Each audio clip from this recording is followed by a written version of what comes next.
Hello and welcome to Computerology academy. तो आज कुछ डिले के बाद फिर से हम लोग वापस आए हैं। कुछ ऐसे अनफोर्चुनेट सर्कमस्टांसेस हो गए थे जिसके कारण कि बीच में वीडियोस नहीं आ पा रही थी। तो आज हम लोग डिस्कस करेंगे कि इंडिया का क्या स्ट्रेटेजी रहेगा अफगानिस्तान में। जो करंट प्रिवेलिंग सिचुएशन है, जो अफगानिस्तान सेंट्रल गवर्नमेंट है, जो वहाँ के डेमोक्रेटिकली इलेक्टेड गवर्नमेंट है, और तालिबान के बीच में जो कॉन्फ्लिक्ट चल रहा है पावर को विल्ड करने के लिए, पावर क्राइसिस जो चल रही है वहां पे, उसमें इंडिया की क्या स्ट्रेटेजी रहेगी और क्या सरकमस्टांसेस हैं जिसके अंडर इंडिया अपनी होल्ड बढ़ा सकता है या इंडिया की होल्ड घट भी सकती है। तो ऐसी ही सिचुएशंस को सारा अभी हम लोग डिटेल में देखेंगे और ऐसी इंफॉर्मेटिव वीडियोस के लिए हमारे चैनल को सब्सक्राइब कर लें और बेल आइकन भी दबा दें ताकि जब भी हम नई वीडियोस डालें तो उसकी इंफॉर्मेशन आप तक पहुंचती रहे। तो सबसे पहले देखते हैं कि सिचुएशन क्या है अफगानिस्तान में। तो सबसे पहला जो सबसे मेजर कंसर्न पॉइंट है वो ये है कि तालिबान धीरे धीरे यहाँ पर बहुत सारे रीजन्स को गेन करता जा रहा है। बहुत सारे मेजर सिटीज और प्रोविंसेस जो हैं ऑलरेडी तालिबान के कंट्रोल में आ चुके हैं। और कल की लेटेस्ट न्यूज़ के बारे में अगर बात करें तो तालिबान अब काबुल की तरफ बढ़ रहा है और यहाँ पर मेजर सिटीज उसके कंट्रोल में आ चुके हैं। तो यहाँ पर ये जो हम लोग ऑरेंज कलर से ये पूरा रीजन देख रहे हैं ये ऑलरेडी तालिबान के कंट्रोल में है। और ये लाइट कलर से जो हम लोग रीजन्स देख रहे हैं यहाँ पर कॉन्टेस्ट चल रहा है गवर्नमेंट फोर्सेस और तालिबान के बीच में कि कंट्रोल किसका रहेगा। और ये जो ग्रीन कलर से जो एरिया देख रहे हैं सिर्फ इतने ही छोटे से पार्ट जो है ऑलरेडी अब गवर्नमेंट के कंट्रोल में, जो वहां पर डेमोक्रेटिकली इलेक्टेड गवर्नमेंट है अफगानिस्तान की, उसके कंट्रोल में बची हुई है। तो जैसा कि हम लोग देख पा रहे हैं यहाँ पर ऑलरेडी लगभग 80 to 85% का एरिया ऑलरेडी तालिबान के कंट्रोल में आ चुका है। और ये एक बहुत बड़ा मैटर ऑफ कंसर्न है इंडिया के लिए, क्योंकि इंडिया की जो अपनी पॉलिसी है कि वो सिर्फ डेमोक्रेटिकली इलेक्टेड गवर्नमेंट के साथ ही डील करती है। तो यहाँ पर तालिबान के साथ इंडिया कोई भी डील नहीं कर रही है, किसी भी तरह से कांटेक्ट में नहीं है, कोई निगोशिएशंस नहीं चल रही है, जिसके कारण इंडिया एक लूजिंग एंड पर पहुंच चुका है। और यहाँ पर सेकंड सिचुएशन ये है कि जो भी एम्बेसीज हैं डिफरेंट कंट्रीज की, चाहे जर्मनी हो, फ्रांस हो, ब्रिटेन हो, सारे कंट्रीज लगभग जो हैं वो अपनी एम्बेसीज को खाली करवा रहे हैं। वहां से अपने एम्प्लॉयज को,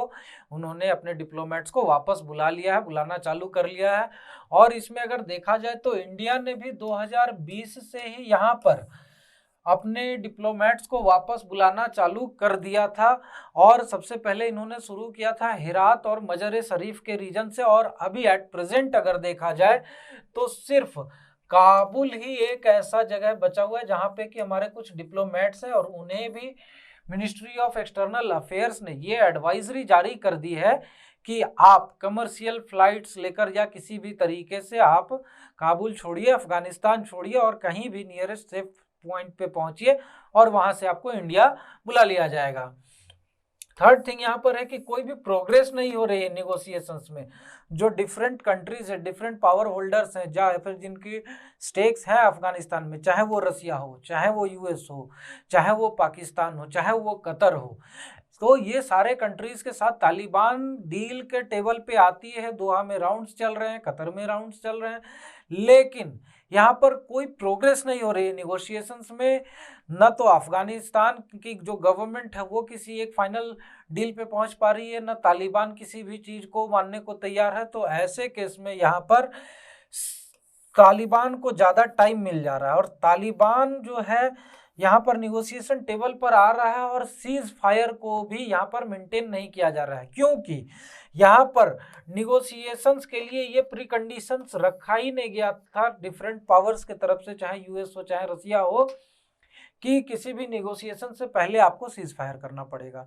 अब निगोशिएशंस में प्रोग्रेस नहीं होने का एक बहुत बड़ा रीजन ये सीज फायर का प्री कंडीशन नहीं होना भी बन जा रहा है। बिकॉज यहाँ पे क्या हो रहा है कि तालिबान टाइम बाई कर रहा है, निगोशिएशन के लिए टेबल पे आता है, कुछ ना कुछ पेच फंसाकर, कुछ ना कुछ नए कंडीशंस लगाकर वहां पर वो निगोशिएशंस कंप्लीट नहीं हो पाती है। तालिबान को फिर से एक टाइम एक्सटेंशन मिल जाता है और इस टाइम के बीच में तालिबान धीरे धीरे यहाँ पर जैसा हम लोग देख रहे हैं कि बहुत सारे रीजन्स को अफगानिस्तान के कैप्चर करता जा रहा है। तो ये एक तरह से तालिबान की स्ट्रेटेजी है कि हमें यहाँ पर टाइम बाई करते रहना है निगोशिएशंस के नाम पे, और धीरे धीरे वैसे ही हम पूरा अफगानिस्तान कंट्रोल कर लेंगे, उसके बाद इनके साथ निगोशिएशन करने की कोई जरूरत ही नहीं बचेगी। तो ये बातें यहाँ पर हो रही है। यहाँ पर फोर्थ पॉइंट क्या है कि जो Afghan national defence and security forces हैं, NDSF, ये यहाँ पर इतने पावरफुल है नहीं कि ये तालिबान के एडवांस को रोक सकें। जैसा कि पहले भी हमने न्यूज़ में देखा कि बहुत सारे जो तालिबानी थे वो खदेड़ दिया उन लोगों ने, जो Afghan national defence security forces के पर्सनल्स थे उनको, और वो भागकर चले गए तजाकिस्तान में। तो ऐसी कंडीशन हो गई है यहाँ पर कि या तो जो अफगान नेशनल फोर्सेस हैं, सिक्योरिटी फोर्सेस, वो मारे जा रहे हैं, या वो अफगानिस्तान छोड़कर भाग जा रहे हैं, वो दूसरे कंट्रीज में पनाह ले रहे हैं। तो ऐसी परिस्थिति में अफगानिस्तान में तालिबान का एडवांस जो है अनहिंडर्ड चला जा रहा है, अनरिस्ट्रिक्टेड बढ़ता ही जा रहा है। वो डिफरेंट रीजन्स को कंट्रोल किए जा रहे हैं, आगे बढ़ते जा रहे हैं। उसके बाद यहाँ पर क्या है, पाकिस्तान का रोल। पाकिस्तान का रोल अफगानिस्तान में बहुत ही अहम हो जाता है वहाँ की स्टेबिलिटी के लिए, क्योंकि पाकिस्तान में जो मिलिट्री फोर्सेस हैं वो भी तालिबान को हेल्प कर रहे हैं, और वहाँ की जो इंटेलिजेंस है, ISI है, वो भी अफगानिस्तान में तालिबान को हेल्प कर रही है, चाहे वो सप्लाईज और डिफरेंट आर्म्स एंड एम्यूनेशंस का या बाकी चीज़ों का, या ग्राउंड सपोर्ट हो डिफरेंट तरह के लोजिस्टिक्स का या बाकी चीज़ों का, या फिर सेफ हेवन प्रोवाइड करना हो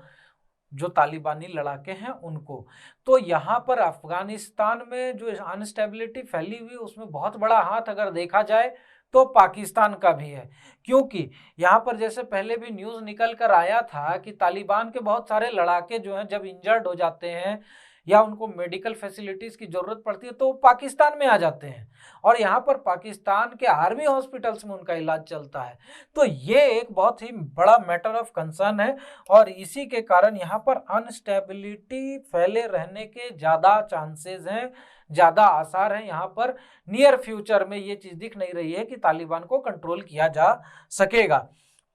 तो ये सारे मुद्दे यहाँ पर सिचुएशन जो है बनी हुई है। तो ये कंसर्न क्यों है इंडिया के लिए? तो सबसे बड़ा और सबसे पहला कंसर्न है लश्कर तैयबा, जैश ए मोहम्मद और बाकी के टेररिस्ट ग्रुप्स। ये जो कुछ मेन टेररिस्ट ग्रुप्स हैं जिनका कि हेडक्वार्टर कहा जाए तो पाकिस्तान में, कहा जाए क्या है ही पाकिस्तान में, और इनके जो ट्रेनिंग फैसिलिटीज़ और बहुत सारे एस्टेब्लिशमेंट्स थे वो सदर्न अफगानिस्तान में थे, और यहाँ से ये लोग ऑपरेट करते थे। लेकिन जैसे जैसे तालिबान का वर्चस्व अफगानिस्तान में बढ़ता जाएगा वैसे वैसे इन टेररिस्ट ग्रुप्स को और ज़्यादा बड़ा safe haven, training centre, logistics, resources सब कुछ मिलते जाएंगे, और पाकिस्तान इजीली डिनाई करेगा कि हमारे नेशन से कोई भी टेररिस्ट एक्टिविटी ओरिजिनेट नहीं हो रही, क्योंकि यहाँ पर एक तरह से पाकिस्तान सरोगेट टेररिस्ट एक्टिविटीज चलाएगा अफगानिस्तान के लैंड से, और इंडिया के नेबरहुड में होने के कारण इंडिया को इससे बहुत बड़ा कंसर्न है, क्योंकि इंडिया में फिर टेररिस्ट एक्टिविटीज बढ़ने लगेगी। क्योंकि अभी तक पाकिस्तान जो FATF के डर से थोड़ा बहुत कंट्रोल भी कर रहा था टेररिस्ट एक्टिविटीज़ को पाकिस्तान के लैंड से ओरिजिनेट होने में, तो कभी कभी थोड़े किसी को अरेस्ट कर लिए, कुछ अकाउंट्स फ्रीज कर दिए, कुछ ऑर्गेनाइजेशंस को बैन कर दिया, इस तरह से कर रहा था। लेकिन जब वहाँ पर अफगानिस्तान से ये सारी चीज़ें स्टार्ट होने लगेंगी, ओरिजिनेट होने लगेंगी, भले ही स्पॉन्सर्ड रहेगा पाकिस्तान के तरफ से, तो ये एक बहुत बड़ा इशू हो जाएगा इंडिया के सिक्योरिटी के लिए। उसके बाद यहाँ पर क्या है कि जो इन्वॉल्वमेंट है पाकिस्तानी मिलिट्री का और इंटेलिजेंस एजेंसीज का, तो ये बहुत ज़्यादा आउटकम जो भी है वहाँ के गवर्नमेंटल सिचुएशन का, वहाँ के गवर्नेंस का, वहाँ के लोकल गवर्नमेंट्स का, अफगानिस्तान का, तो इनकी इन्वॉल्वमेंट के कारण यहाँ पर इसके आउटकम बहुत ज़्यादा इफेक्ट होंगे, और यहाँ पर शरिया लॉ का, ऑर्थोडॉक्स सिचुएशन हो गए, क्रूएल लॉज हो गए, इन सब चीज़ों का वर्चस्व धीरे धीरे बढ़ते जाएगा, क्योंकि तालिबान इसी तरह से गवर्नेंस करता है। और यहाँ पर पाकिस्तान का इन्वॉल्वमेंट होने के कारण, मिलिट्री का और इंटेलिजेंस का इन्वॉल्वमेंट होने के कारण इंडिया को इनके साथ इन्वॉल्व होने में या फिर इनसे निगोशिएट करने में बहुत ज़्यादा मुश्किल हो जाएगी, क्योंकि यहाँ पर इन्फ्लुएंस रहेगा पाकिस्तान का और पाकिस्तान बिल्कुल नहीं चाहेगा कि इंडिया के साथ कोर्डियल रिलेशंस हो किसी भी गवर्नमेंट के। First and the foremost thing तो ये हो जाती है कि इंडिया का प्रिंसिपल है वो किसी भी टेररिस्ट ऑर्गेनाइजेशन से डील नहीं करती है। लेकिन अगर यहाँ पर तालिबान का एक्सेप्टेंस एज अ गवर्नमेंट, बाकी के जो पावर्स हैं, इंटरनेशनल पावर्स, यूएस, रसिया और ये सब पावर शेयरिंग मोड में लोकल गवर्नमेंट जो है डेमोक्रेटिकली इलेक्टेड अफगानिस्तान की, उनके साथ अगर एक्सेप्ट कर लेती है तो भी इंडिया को इनके साथ अच्छा रिलेशन मेंटेन करने में दिक्कत हो जाएगा because of influence of Pakistani military and intelligence. उसके बाद यहाँ पर क्या है, इंडिया का लॉस ऑफ गुडविल। इंडिया ने बहुत सारे इंफ्रास्ट्रक्चर्स यहाँ पर डेवलप किए, सलमा डैम बनाया, जरंज दिलाराम गारलैंड हाईवे बनाई, बहुत सारे चेक डैम्स अंडर कंस्ट्रक्शन है, बहुत सारे स्कूल्स, कॉलेजेस, हॉस्पिटल्स, बिल्डिंग्स, बहुत सारी चीज़ें बनाई, जिसके कारण कि 20 ईयर्स में इंडिया ने बहुत अच्छा एक गुडविल यहाँ पर तैयार किया था अफगानिस्तान में इंडियन गवर्नमेंट के लिए। लेकिन ये चाहे जैसा भी हो, ये डेमोक्रेटिकली इलेक्टेड गवर्नमेंट के लिए और वहाँ के सिविलियंस के लिए था गुडविल गेस्चर। तालिबान इसे एक्सेप्ट करेगा नहीं। तालिबान को सीधा इंडिया एज दिखता है दारुल हरम, जिसे कि वो लोग कहते हैं बनाएंगे दारुल इस्लाम। तो ये प्रॉब्लम यहाँ पर आते रहेगी और इसीलिए इंडिया के साथ ये गुडविल गेस्चर वाला जो सिचुएशन था अफगानिस्तान का, ये वहाँ पर लॉस हो जाएगा तालिबान के वर्चस्व के आने के बाद। सेकेंड थिंग क्या है यहाँ पर कि लॉस ऑफ ट्रेड। अफगानिस्तान के साथ यहाँ पर जो भी ट्रेड रिलेशंस थे, पाकिस्तान के थ्रू तो यहाँ पर ज़्यादा ट्रेड होता नहीं था बाय रूट और बाय रोड और बाय लैंड, लेकिन यहाँ पर थ्रू चबाहार पोर्ट, इंडिया का बहुत हेवी इन्वेस्टमेंट है चबाहार पोर्ट में, और चबाहार पोर्ट के थ्रू ईरान से होकर यहाँ पर इंडिया के साथ अफगानिस्तान का अच्छा खासा ट्रेड था। लेकिन तालिबान के इन्फ्लुएंस बढ़ने के बाद यहाँ पर इंडिया का ट्रेड जो है बहुत ज़्यादा इम्पैक्ट होगा ईरान के चबाहार पोर्ट के थ्रू अफगानिस्तान से और बाकी के सेंट्रल एशियन कंट्रीज में, और यहाँ पर इंडिया का जो इन्वेस्टमेंट है चबाहार पोर्ट में वो भी वायबल नहीं रह जाएगा ज़्यादा, जिसे कि इंडिया डेवलप कर रहा था against Gwadar port of Pakistan. तो ये एक बहुत बड़ा इशू यहाँ पर इंडिया के ट्रेड के लिए हो जाएगा। उसके बाद यहाँ पर क्या है कि इंडियन प्रोजेक्ट्स जो ऑलरेडी कंस्ट्रक्शन में हैं या बन चुके हैं वो सारे कंट्रोल में आ गए हैं तालिबान के। तो ये भी एक बहुत बड़ा लॉस है इंडिया के लिए, क्योंकि वहाँ पर बहुत हेविली इन्वेस्ट किया था इंडिया ने, चाहे वो जरंज दिलाराम गारलैंड हाईवे हो या सलमा डैम हो या बाकी की चीज़ें बहुत सारी जो थी, जो कि इंफ्रास्ट्रक्चर इंडिया ने क्रिएट किया था वहाँ पर एज अ गुडविल गेस्चर, वो सारे ऑलरेडी तालिबान के कंट्रोल में आ चुके हैं और ये भी एक बहुत बड़ा लॉस है इंडिया के लिए। उसके बाद यहाँ पर है रेडिकलाइजेशन का सिचुएशन। तो यहाँ पर जैसे ही तालिबान का वर्चस्व बढ़ेगा तो जो प्रोग्रेसिव अप्रोच थी यहाँ की सिविलियन के साथ, कि वो लोग पढ़ाई लिखाई पे ध्यान दे रहे थे, डेवलपमेंट पे ध्यान दे रहे थे, एजुकेशन पे और बाकी की गुड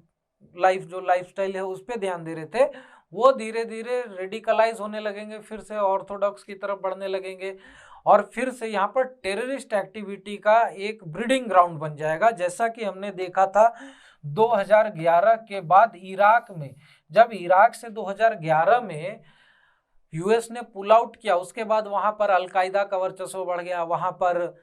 आईएस का वर्चस्व बढ़ गया। तो ये रेडिकलाइजेशन बढ़ने के चांसेस बहुत ज़्यादा हैं और in the backyard of India, neighbourhood of India, अगर ये चीज़ें होती है तो इंडिया के लिए एक बहुत ही बड़ा डिजास्टर हो सकता है from the security point of view. तो इससे भी इंडिया को बहुत कंसर्न है कि ये सारे चीज़ें बहुत ज़्यादा इम्पैक्ट करेगी इंडिया को, चाहे इकोनॉमिकली हो, चाहे सिक्योरिटी पॉइंट ऑफ व्यू से हो, चाहे foreign policy point of view से हो। तो अब इंडिया के पास ऑप्शंस क्या बच जाते हैं? तो देखिए इंडिया के पास 4 ऑप्शंस हैं मेनली। तो सबसे पहला ऑप्शन है कि इंडिया स्टिक करे अपने प्रिंसिपल पे अड़ा रहे कि वो सिर्फ बैक करेंगे डेमोक्रेटिकली इलेक्टेड गवर्नमेंट को जो भी काबुल में रहेगी, और कोई भी ऑथोरिटेरियन गवर्नमेंट, टेररिस्ट गवर्नमेंट, कोई ये लोग बैक नहीं करेंगे, उसके साथ कोई भी कांटेक्ट नहीं रखेंगे। तो इसका आउटकम ये निकलेगा कि जैसे ही तालिबान फुल्ली कंट्रोल करेगा तो इंडिया का कांटेक्ट लगभग खत्म हो जाएगा तालिबान अफगानिस्तान के साथ, बिकॉज ऑफ तालिबान, क्योंकि इंडिया अपने प्रिंसिपल पे रहेगा कि वो सिर्फ डेमोक्रेटिकली इलेक्टेड गवर्नमेंट को ही रिकॉग्नाइज करती है। सेकंड थिंग यहाँ पर क्या है कि वो सपोर्ट करे Afghan national defence and security forces को, ताकि उनके पास आर्म्स, एम्यूनिशंस और जो भी एयर सपोर्ट है वो सारी चीजें पहुंच सके through the route of Iran. तो अगर ये चीज इंडिया करती है तो इसमें अभी हाल फिलहाल में जो तालिबान के स्पोक्स पर्सन है सुहेल शाहीन, उन्होंने एनडीटीवी को एक इंटरव्यू दिया था, उसमें इन्होंने साफ हिदायत दी है इंडियन गवर्नमेंट को कि अगर आप ऐसा कोई स्टेप लेते हैं, अगर आप अफगान नेशनल डिफेंस फोर्सेस को यहाँ पर सपोर्ट करते हैं ईरानियन रूट से, तो इसके कॉन्सिक्वेंसेस बहुत ही ज़्यादा बुरे होंगे इंडिया के लिए। तो ये भी एक डिजास्टर हो सकता है इंडिया के लिए, क्योंकि यहाँ पर टेररिस्ट लोग कोई आउटराइटली वॉर नहीं डिक्लेयर करते हैं, तो इंडिया में फिर से टेररिस्ट एक्टिविटीज और बम ब्लास्ट वगैरह सारी चीजें बढ़ने के चांसेस हो जाएंगे। उसके बाद यहाँ पर क्या है कि इंडिया एक्सेलरेट करे कॉन्टैक्ट्स तालिबान के साथ, लेकिन यहाँ पर तालिबान के साथ कॉन्टैक्ट्स एक्सेलरेट करने के लिए अगर इंडिया स्टेप्स लेती है तो यहाँ पर सबसे पहला फैक्टर है पाकिस्तान, क्योंकि पाकिस्तान का ऑलरेडी बहुत ही अच्छा कनेक्शन है तालिबान के साथ। तो यहाँ पे सबसे बड़ी दिक्कत यही हो जाएगी कि पाकिस्तान कभी ये नहीं चाहेगा कि इंडिया कोई डील करे तालिबान के साथ, उसके साथ निगोशिएट करे, क्योंकि उसके अपने हित जुड़े हुए हैं तालिबान के साथ। और पाकिस्तान का इन्फ्लुएंस तालिबानी जो भी गवर्नेंस सिस्टम है उनका, जो भी उनकी लीडरशिप है उसके साथ जो बहुत ही ज़्यादा अच्छे हैं, और इसके कारण भी यहाँ पर इंडिया को यहाँ पर कोई स्पेस क्रिएट करना मुश्किल है। लास्ट थिंग क्या है कि इंडिया वेट एंड वॉच वाले सिचुएशन में रहे, जो भी निगोशिएशंस चल रही है, जो भी वॉर चल रहा है, जैसे भी सिचुएशंस है उसमें जीत कर कौन बाहर निकलता है, विनर कौन होता है, अफगानिस्तान में पावर किसके पास रहती है, तालिबान के पास या डेमोक्रेटिकली इलेक्टेड गवर्नमेंट के पास, और उसके बाद उसके हिसाब से इंडिया अपनी ऑप्शंस को तलाशे और उसके हिसाब से अपने स्टेप्स ले। लेकिन इसमें ये हो जाएगा कि इंडिया एक लूजिंग सिचुएशन में आ जाएगा, क्योंकि जो भी जीतता है उनके साथ ऑलरेडी यहाँ पर इन्वॉल्व कौन है, यूएस है, रसिया है, पाकिस्तान है, चाइना है, लेकिन ये सारे लोग, चाहे फिर कतर हो गया, ये सारे लोग ऑलरेडी निगोशिएट कर रहे हैं इनके साथ। तो किसी भी सिचुएशन में जो भी विनर होगा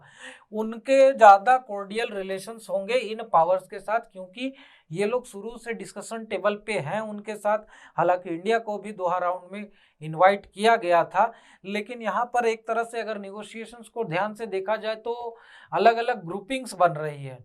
किसी ग्रुपिंग में यूएस, चाइना, पाकिस्तान और उज्बेकिस्तान नजर आएगा, किसी ग्रुपिंग में जर्मनी, नॉर्वे, जिस ग्रुपिंग में बल्कि इंडिया को भी रखा गया है वहां पर रखा जाता है, किसी ग्रुपिंग में आपको यूएस, रसिया, चाइना, पाकिस्तान ये सब नजर आएंगे। तो यहाँ पर डिफरेंट ग्रुप्स बने हुए, अब उसमें से किस ग्रुप के निगोशिएशन के थ्रू एक वायबल ऑप्शन अफगानिस्तान के लिए निकल कर आता है, ये चीज देखने वाली होगी, और उसमें फिर इंडिया अपनी जगह कहाँ बना सकता है। तो ये भी एक सिचुएशन है, बट ये वायबल नहीं है, क्योंकि स्टार्टिंग से जो भी कंट्रीज, जो भी पावर्स यहाँ पर इन्वॉल्व रहेंगे, ज़्यादा से ज़्यादा बेनिफिट उन्हीं लोगों के लिए रहेगा यहाँ पर, न कि इंडिया के लिए। तो यहाँ पर अब देखना है कि आगे क्या सिचुएशन निकल कर आता है, इंडिया क्या स्टेप्स लेती है।